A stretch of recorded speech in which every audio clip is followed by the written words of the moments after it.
Shalom mes bien-aimés, je m'aimerais parler à un enfant de Dieu à propos de l'importance de la sanctification. Vous savez bien-aimés, la sanctification est très importante dans la vie chrétienne.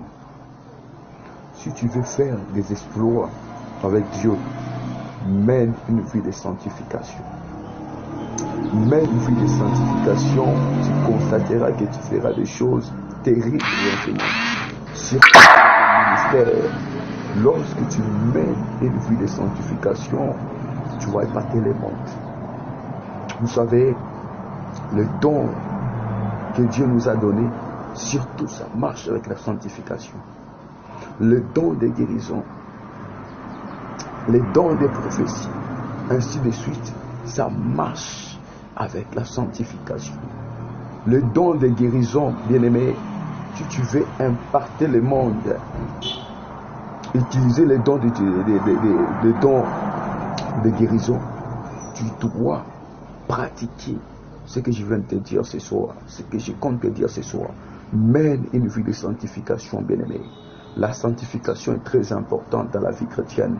Si tu ne mènes pas une vie de sanctification, tu ne sauras plaire à Dieu, tu ne sauras communiquer avec Dieu.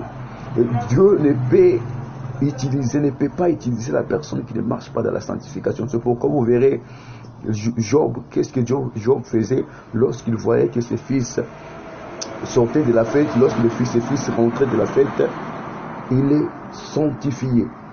Il offrait une offrande, il donnait une offrande à Dieu pour le sanctifier.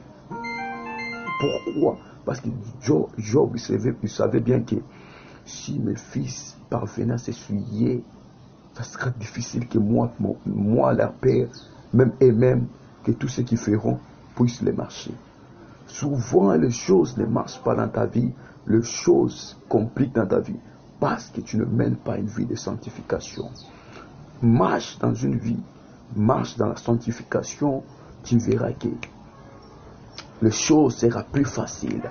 Tu fais ce qui complique ta vie, c'est parce que tu mènes une vie qui n'est pas propre, une vie que Dieu lui-même ne sent pas bon.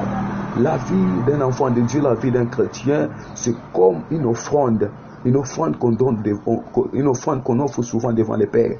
Devant lui, nous sommes comme des offrandes. Mais une offrande doit dégager une bonne odeur.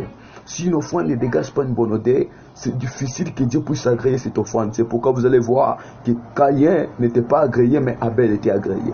Dieu a commencé d'abord premièrement par agréer Abel.